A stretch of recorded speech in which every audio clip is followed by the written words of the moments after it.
Shalom, selamat pagi Bapak Ibu Saudara terkasih dimanapun berada. Puji Tuhan, menjadi hari yang penuh dengan pengharapan karena kita meyakini bahwa Tuhan ada bersama-sama dengan kita dan tentunya akan menyertai kita. Kisah Para Rasul pasal yang ke-7 ayat yang ke-51 sampai ayat yang ke-60 akan menjadi perenungan kita di pagi hari ini. Demikian firman Tuhan. Hai orang-orang yang keras kepala dan yang tidak bersunat hati dan telinga, kamu selalu menentang Roh Kudus sama seperti nenek moyangmu, demikianlah juga kamu. Siapakah dari nabi-nabi yang tidak dianiaya oleh nenek moyangmu?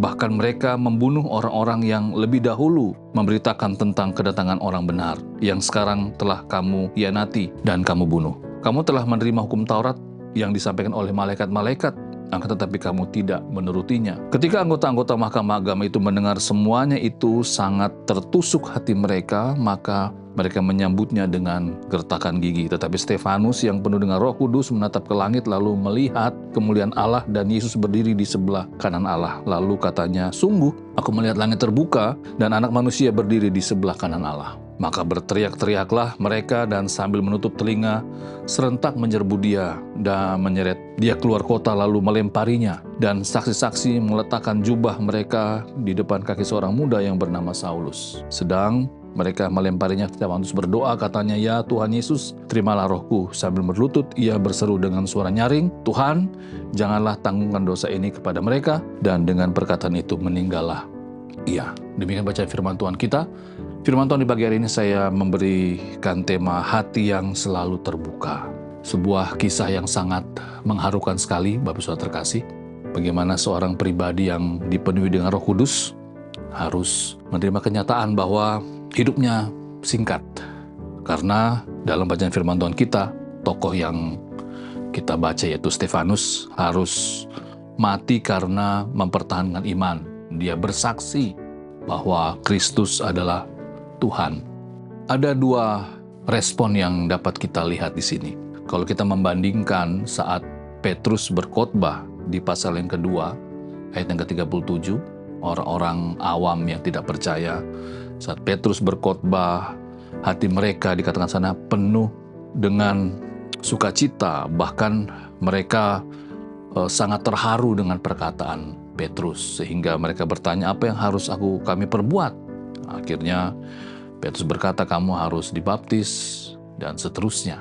Responnya baik sekali, sehingga orang-orang tersebut menjadi orang-orang percaya, kehidupan mereka diubahkan, kehidupan mereka menjadi pengikut Kristus. Ya, mereka menerima perkataan atau firman yang disampaikan oleh Rasul Petrus. Tetapi sebaliknya, dalam bacaan firman Tuhan kita, di pagi hari ini kita melihat bagaimana respon para imam, orang-orang yang secara pengetahuan, orang-orang yang secara keagamaan faham betul. Ya, makanya Stefanus kembali mengingatkan mereka bahwa sebenarnya kalian itu adalah orang-orang yang sudah menerima Taurat Tuhan, tetapi kalian menolak dan seterusnya. Dan kita bisa melihat bagaimana respon mereka. Mereka bukan saja marah, ya, hati mereka tertusuk, gigi mereka, bahkan mereka histeris dan membawa Stefanus keluar dan Stefanus dihukum mati di sana. Dalam kehidupan kita sebagai orang percaya, kita tentunya harus memiliki respon yang sama seperti jemaat mula-mula saat kita mendengarkan firman. Sebagai orang-orang percaya yang sudah dipenuhi dengan Roh Kudus, di mana Roh Kudus itu ada di dalam hati kita, seharusnya kita memiliki respon yang positif terhadap setiap kebenaran firman Tuhan yang disampaikan oleh para hamba Tuhan. Jangan kita memiliki sikap hati sama seperti para imam, mengeraskan hati, mungkin kadang-kala kita tidak mau mendengar, dan kadang-kala kita mungkin juga mengutuki hamba Tuhan tersebut. Firman Tuhan di pagi hari ini kembali mengingatkan kita. Mari kita menjadi orang-orang yang selalu terbuka terhadap setiap kebenaran firman Tuhan. Karena firman Tuhan itu adalah makanan rohani kita, bagi kekuatan iman kita, kekuatan jiwa kita, untuk kita terus dapat menang menghadapi berbagai macam tantangan kehidupan ini. Mari kita berdoa.